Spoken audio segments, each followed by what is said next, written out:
Hi YouTube, it's Catherine Michelle, and I want to preface this by saying we're going to be covering some sensitive material, and it's not going to be appropriate for all audiences. So if you are under the age of 18 or you get squeamish and don't want to hear about medical terms, then you need to not watch the video. Okay, today we are going to go over David Crowley's autopsy report. As you can see, I have multiple notes on this case, lots and lots of questions, things I've noticed that were irregular or didn't comply with what they were saying, and just a lot of things that brought attention to my brain. I'm like, well, wait a second, things don't make sense. So this might take a bit. First of all, we're going to go over with the gunshot wound. And also, I want to state that I know some people were saying that they were disagreeing with what Dr. Kelly was saying about how long the bodies had been present in the house. And I think we all need to step back and realize we are not experts. Unless you are an expert in this field and this is your job, it's best that you don't go around and post those comments publicly, because you're going to be shown to be wrong. And here's why. And I'm going to admit I don't understand everything, and I was just so grateful because the more research I did on David's autopsy and the condition of his body, the more I realized Dr. Kelly was 100% correct. The bodies had not and were not laying there for anything longer than maybe, if it was a week, I'd be surprised, which was what he was saying. He was saying a few days to a week at most. Now, here's why. On the gunshot wound to David's head, and I know some people are saying there were 2 gunshot wounds and he was shot in the face and all this other stuff. Please, no speculation. Let's go with strictly what's in the reports. The reports say that the exit wound was on the left parietal side. So you see, it can't be a face wound. It can't be going through the face. So it was on the left parietal side, probably right about this direction. Right around there is the exit wound. And it states that early to moderate decomposition and evidence of animal scavenging.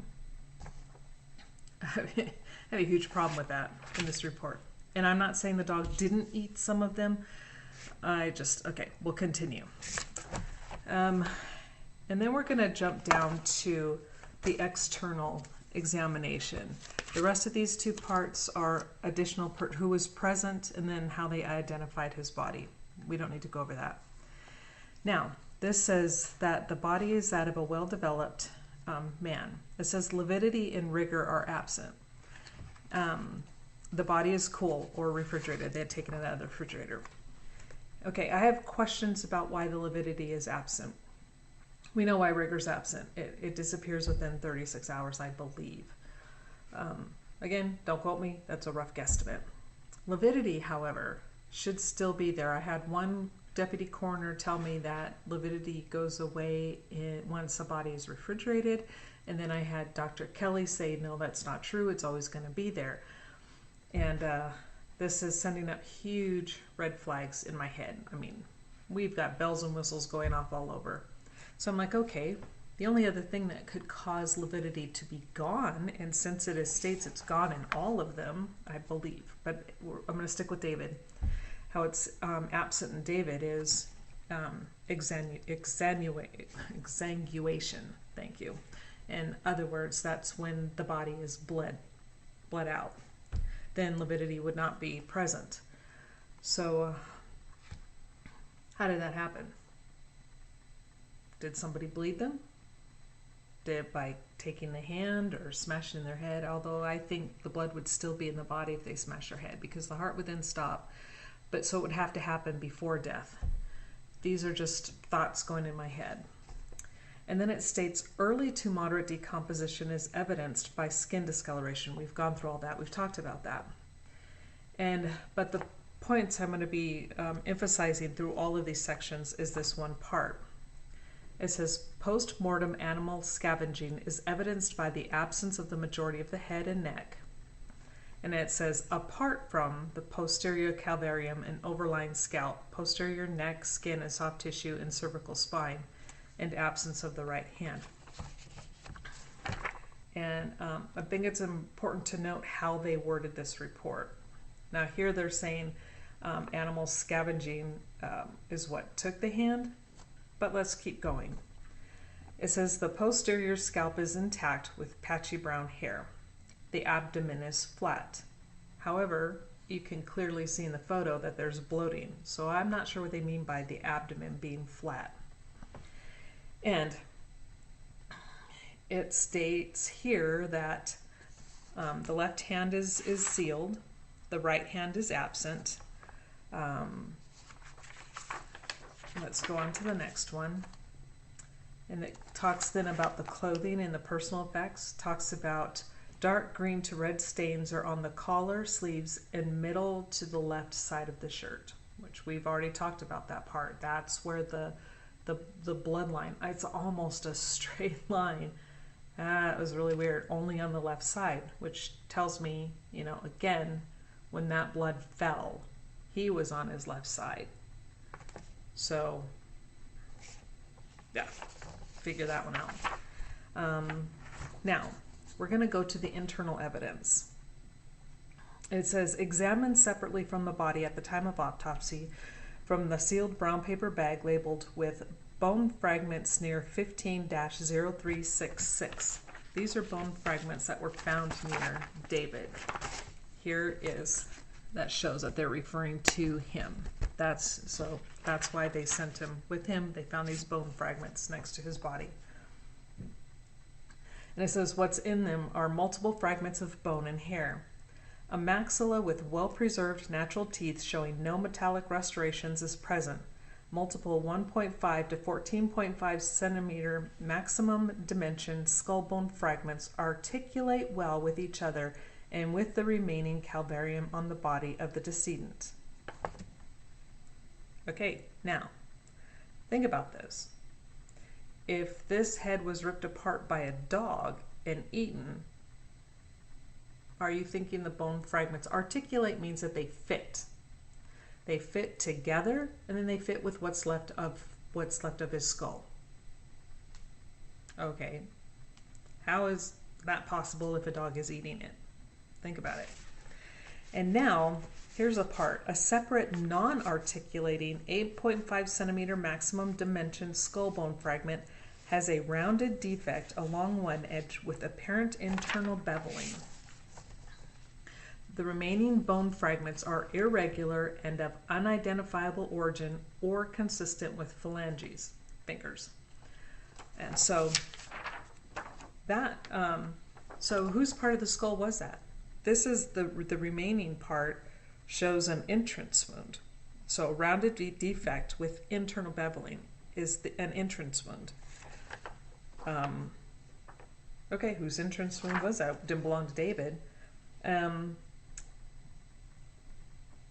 with my note here, it's I'm asking, since fragments articulate well with each other in the calvarium on the body, where's the proof of animal scavenging?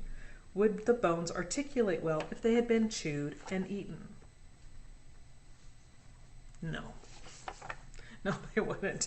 And I think most of us can figure that out. So how did these parts of the skull get removed from each other?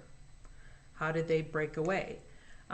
If they're so small, these would have evidence of teeth marks in them to break them into these pieces, but yet they don't. It does not state that they can see dog teeth. It doesn't state that there's evidence of chewing on these bones at all. They're just small pieces that fit together. How did they become small pieces? I don't think the dog did it. And again, whose bone is that? Whose bone that has the entrance wound is that? I don't know. Not yet anyway. And then we need to find out why, how come and why don't the rest of the bone fragments articulate? They don't go into enough information, enough detail. They don't tell us if they see anything on these bones at all. They're just saying that they are fragments and they're unidentifiable, and that they're not consistent with phalanges. Did they do a test on them to even find out if they're human? Did they test to find out if they belong, who they belong to? Not from any of the reports I've seen. They just said, they're unidentifiable, we'll leave them, we don't know what they are. That is not investigating a death. That's not investigating a crime. Now, we're going to go to the gunshot wound of the head. It says, the underlying parietal skull shows a 1.8 by 1 centimeter ovoid defect with external beveling. So, associated injuries include radiating linear skull fractures and brown discoloration of the surrounding soft tissue of the scalp. The entrance gunshot wound site and trajectory are indeterminate due to absence of the majority of the head. No projectiles were found. Now, this tells me so far that they were only able to determine he was shot once in the head. And again, let's go back to, some people are saying that they think he was shot maybe twice. We know Camille was shot twice. But from what I'm reading here, he was shot once. The exit wound is over here. Now, we're going to go to the internal examination. Now, pay attention to how they word this. The head. Absence of the brain, apart from scant liquefied material and majority of the skull due to animal scavenging, is previously described. Neck. Absence of the skin, soft tissue, muscles, hyoid bone, etc. I'm not going to read you everything. Are absent due to animal scavenging. Musculoskeletal system. The skeletal systems are tan, pink, and soft. The bony skeleton, apart from previously described The bony skeleton, apart from previously described skull injuries and artifact due to animal scavenging, is intact and normal. Okay? And then it discusses the body cavities. We'll go back to that. But there's... Let me find the other part.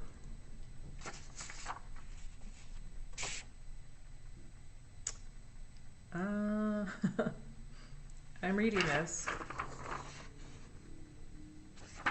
and I am not seeing where it talks about the hand again. It is only mentioned once. Why? You know, I don't understand why it was only mentioned once at the very beginning.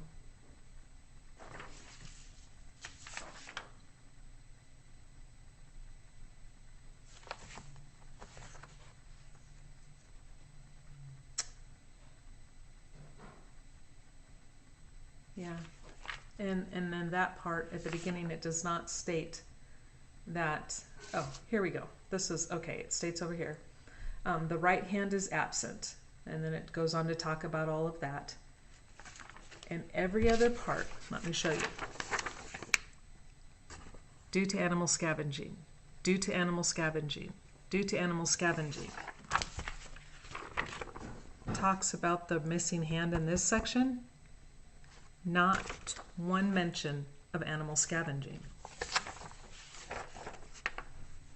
So that tells me they don't think that the right hand was taken by an animal.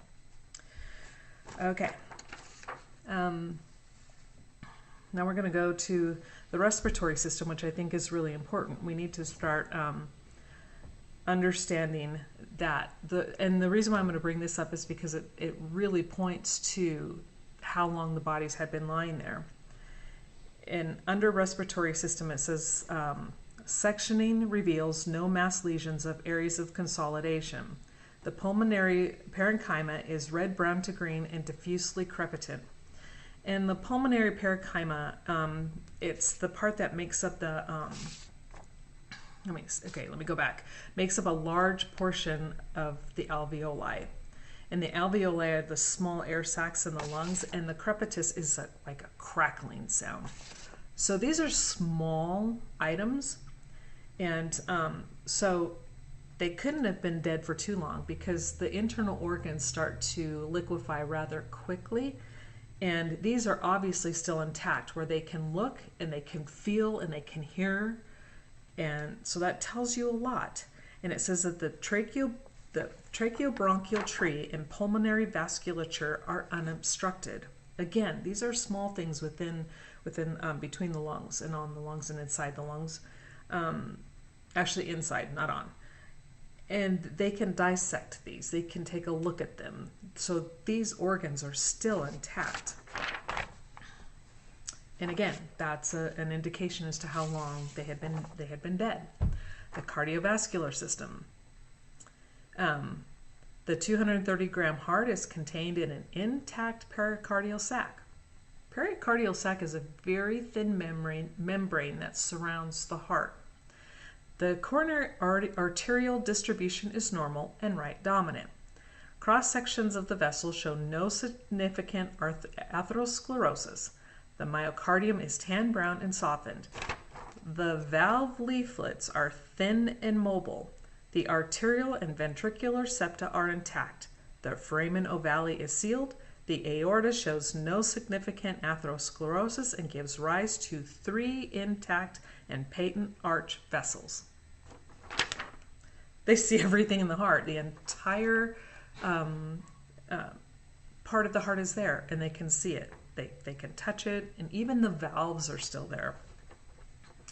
And on the liver and biliary system, section reveals no mass lesions. So again, on the liver, it's solid. It's still there. They can cut it. Let's see. Let's go on the pancreas. No mass lesions. Adrenals. No masses or areas of hemorrhage are identified. Now, the genitourinary system. The external surfaces are intact and smooth.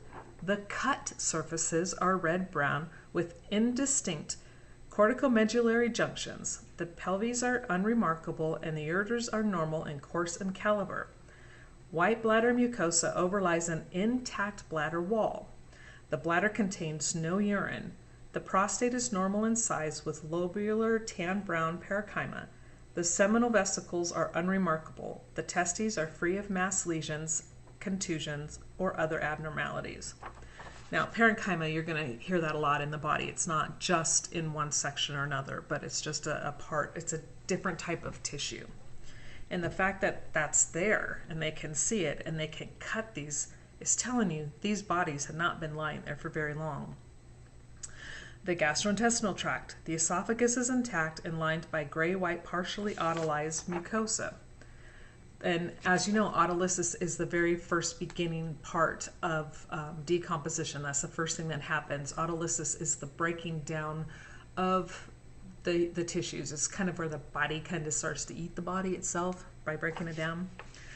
The stomach contains no food or medication. The gastric wall is intact. The duodenum, loops of small bowel, and colon are unremarkable. The appendix is present.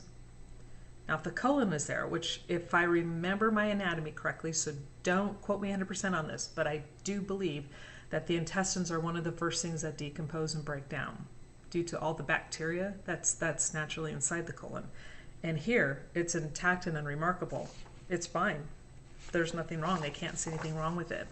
So again, to me, that indicates that they had not been there for maybe a week at most. Okay. And then they go on to state that representative tissue biopsies are submitted and retained. The dissected organs are returned to the body. So again, they're there. The whole body is there, the liver, the organs, and everything. So again, where's the deceased, and where is the proof that they were there for so long? And I was reading in this book. I was reading this book called Forensic Science by Andrea Campbell, and this book called The Encyclopedia of Crime Scene Investigation, and this is by, let me get, I think they have multiple authors. Let's see, yeah, they do. Oh, Michael Newton, sorry about that. Here you go. Here's the book. Now, in this book, it talks about, and I'm going to go into this further in another video, but this one talks about crime scene investigation and how it should happen. And it says that, of course, a call comes in, dispatch then sends an officer, patrol officers visit, and then then next they call the detective. The detective then decides, do they need a medical examiner? And then if the medical examiner's there, they have the criminalist and other forensic experts respond to the scene. And then it says, here's what's very important to remember, which it goes back to what, if you guys watched the video that Dan and Greg did with Russell, here's what he said, and it states right here, because I know a few people are like going, how does he know what he's saying, and blah, blah, blah. Now, that was only by a few people. Most people were very receptive to what he said, and when I was reading this, it made me realize that this Russell knew what he was talking about. It says that the criminalists and other forensic experts respond to the scene when summoned by detectives, sketching, photographing, and/or videotaping evidence in situ. Now, however, by the time the forensics and the crime scene people got there, the police officers had already gone in and started taking pictures, were opening drawers and opening. They messed up the scene. That is huge, huge no-no. And here, in this book, Forensic Science. Now, everybody keeps going around saying, you know, your opinion, your opinion. What I tell you is not my opinion. It's based on fact and not only my experience, but from other information as well. And it says here, protection of the crime scene is crucial. A good officer heads a long list of don'ts. He or she will not touch, move, or alter anything. Use the telephone, flush the toilets, or run tap water. And again, we'll cover this more in another video, but we all know that the police officers were not only walking all around the backyard, they were closing the door before anybody got there, opening it again, they were opening up drawers and cabinets, they were walking around, and there's one in here, and I will cover that again in the next one, where it says that the only thing should be one officer. One officer goes in if it's an obvious death, which this was. They go in, one path in, one path out, and after that, when they determine it's been a murder and they need other specialists there, they are to secure the scene and not allow anybody, nobody, no officers, no people, nobody into the scene, because it contaminates the scene and everything. But in this case, you had multiple officers going through the entire house. They go in and they start taking video and they start, well, I think, no, they took pictures, I believe. But again, they're opening things, they're doing stuff they have no business doing. One officer should have gone in, they checked, they cleared, and they should have gone right back out. They should have followed their path and then left. And they should have absolutely taken pictures of the backyard before they all started trampling through it. Right now we only have where they say that they saw animal tracks. What kind of animal? Was it a dog? Was it a cat? Was it something? Was it somebody else's dog? So right now you don't know if somebody else brought another dog into the house. We have no proof of anything because they didn't do their job correctly. And again, when I'm looking and thinking about the fact that lividity is missing, the first thing that pops into my head is it's a rough day. Exsanguination. There we go. Exsanguination. God, I sound like a retard. Sorry about that. Was that a possibility? He had limbs missing. His hand was gone. Did they bleed out from that? And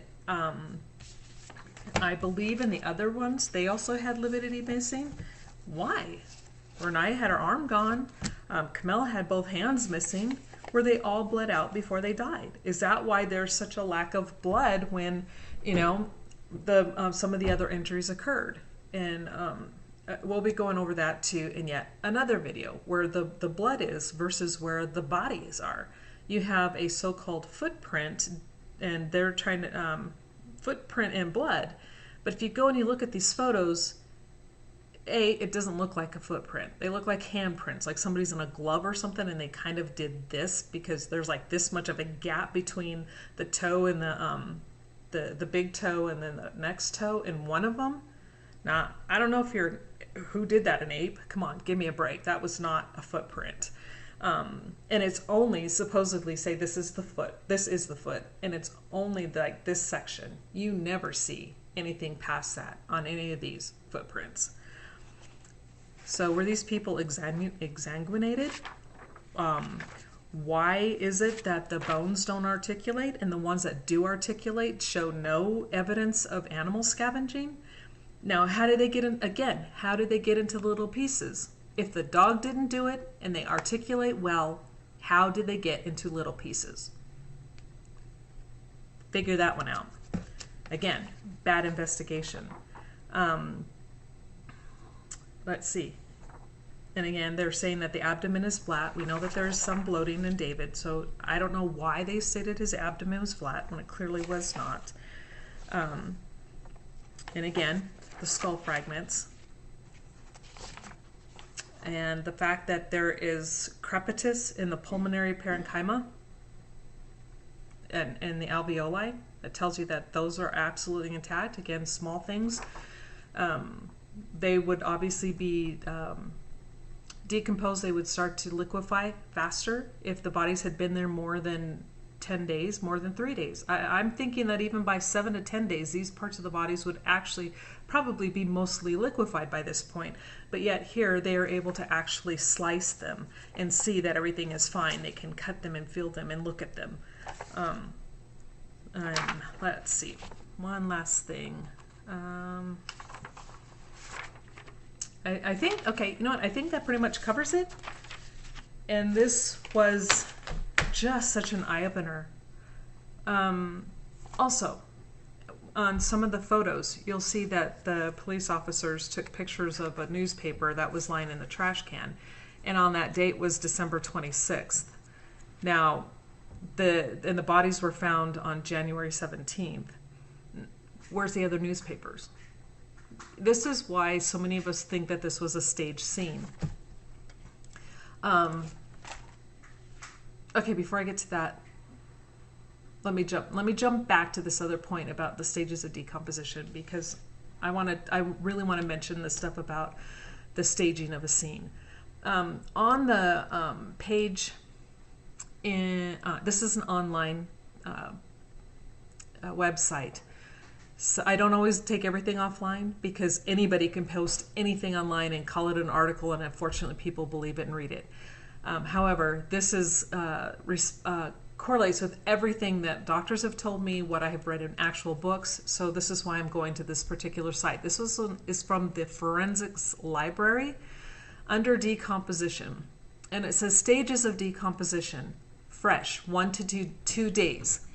This stage begins almost instantly from the moment of death. The heart stops beating. Cells gradually lose their structural integrity and begin to break down, releasing cellular enzymes which break down cells and tissues in a process known as autolysis. That's important to know. This is fresh, 1 to 2 days, autolysis begins. However, internally bacteria within the gastrointestinal tract begin to digest the soft tissues of the organs. Throughout this stage, certain early post-mortem indicators may begin to occur, such as livor mortis, pooling of blood, rigor mortis, stiffening of the muscles, and algor mortis, which is the body temperature reduction. Bloated, 2 to 6 days. This stage of decomposition includes the first visible signs of decay, namely the inflation of the abdomen due to buildup of various gases produced by bacteria. Days 5 through 11. Okay, now if you remember looking at the bodies, David does start to have some bloat. Days 5 to 11, the previously inflated carcass now deflates and putrid internal gases are released. Now this is why I'm saying there's no way he could have been dead past. They could not have been dead past 10 days because he's still at the beginning of the bloating phase, and that happens in 2 to 6 days. by days 5 to 11, the gases are released, the bloating goes down. And this is also important to note. Then fluids begin to drain from the corpse via any available orifice, particularly the nose and mouth. Well, obviously those are gone. The internal organs typically decompose in a particular order, starting with the intestines and ending with the prostate or uterus. So, okay, the intestines, like I said earlier, do decompose first. Post-decay, days 10 to 24. By the time the stage is reached, decomposition slows and most of the flesh has been stripped from the skeleton. Okay, so obviously they still have plenty of flesh.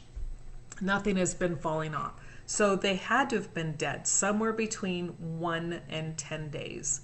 And now I know why Dr. Kelly was saying he was thinking more around 4 to 6 days. And he said at most a week to maybe 10 days, but he said nothing passed. He said there's no way that they've been there 3 weeks. Absolutely not.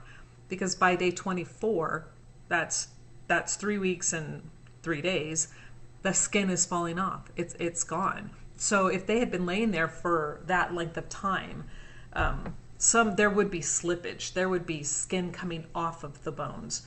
And none of that. The autopsy report does not state slippage. So I felt that was extremely important to note. Now back to the inconsistencies of the dates. So bodies are found January 17th. The newspaper that they found in there was December 26th. And the bodies obviously had only been lying there for at most 7 to 10 days. At the very most. None of that adds up. Not one bit. So that screams to me staging. Absolute staging, and very poor staging at that. I also have, I've been doing a lot of research on handwriting. And this actually is going to turn into a lot longer than what I thought, so I decided I would go ahead and do a complete video on just the handwriting. And I'm not going to show you real close, I just want you to know this is the notes. This is the one where it says, supposedly it says, submit to Allah now, written by David, quote unquote David. This is David's actual handwriting,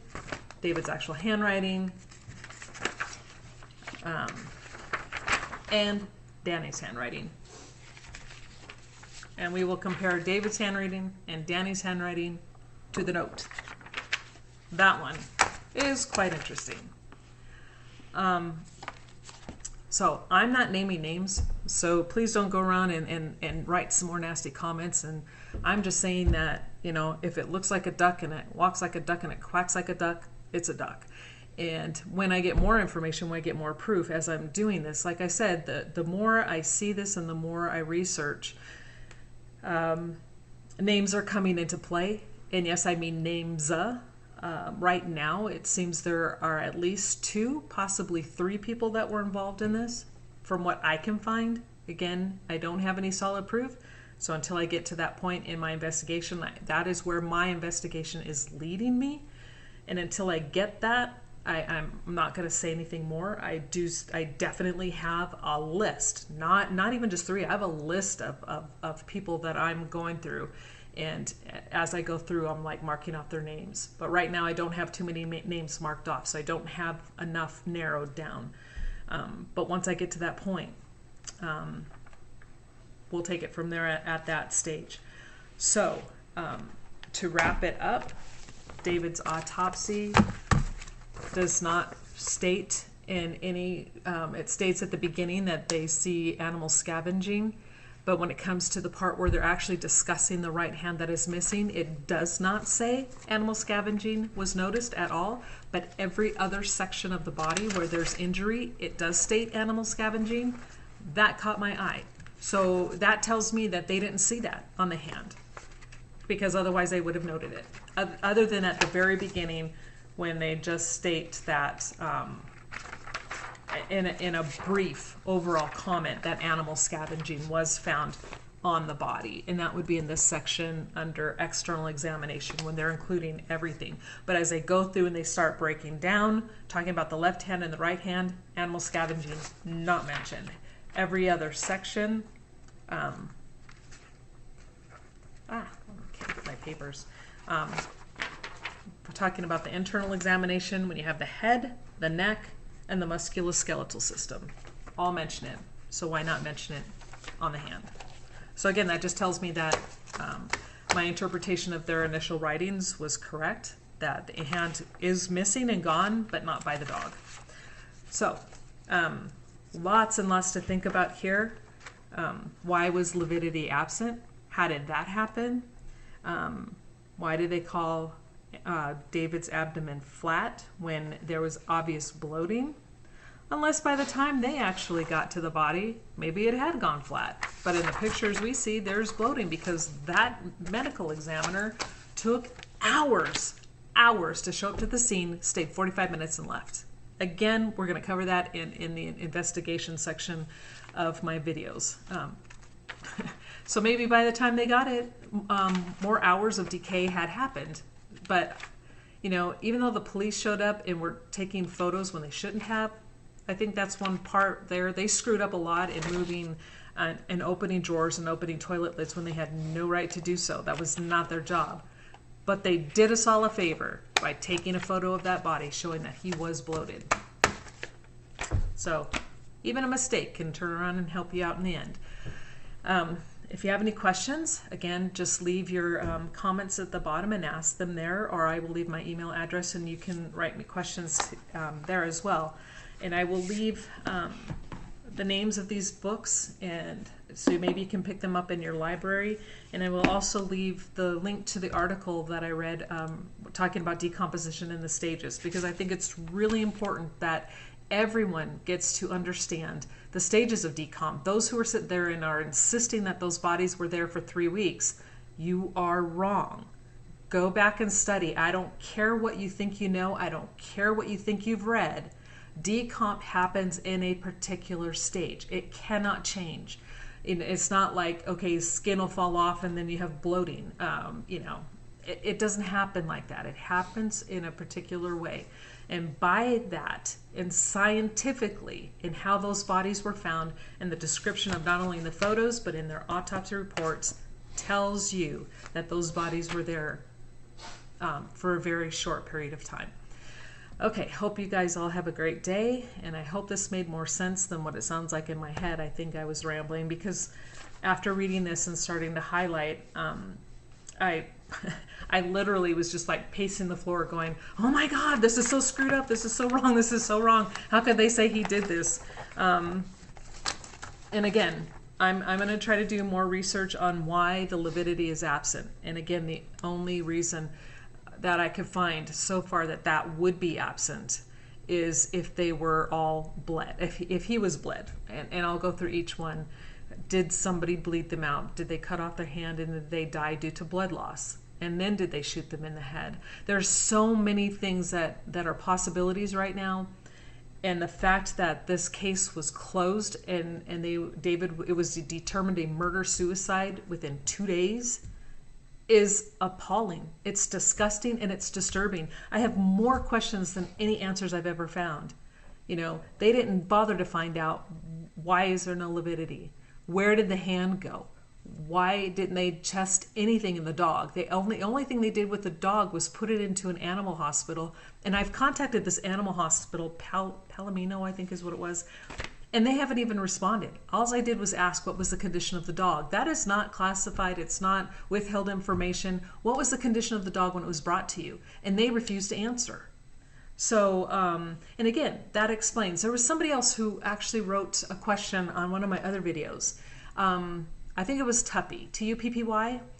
And this person brought up an extremely, really good question. They're like, you know, they didn't see the photos from the downstairs. They just saw the ones upstairs. And they're like, there's not enough dog feces laying around. There would be a lot more if the dog had been in the house for 3 weeks, which is true. But they also said, where's the dog urine?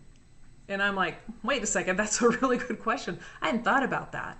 But they did. Nowhere does it mention dog urine, but we sure do see a lot of dog poop. So where did the dog pee? And we know that the food and the water were fresh. Again, that makes more sense with the bodies being there only right around 7 to 10 days. Okay, again, getting into another video. I want to save that for that video. There are a lot more things we're going to talk about. But thank you, Tuppy. That was a great question, and something I'm going to definitely look into. And any other questions, again, sorry for the rambling, but you guys have a great day.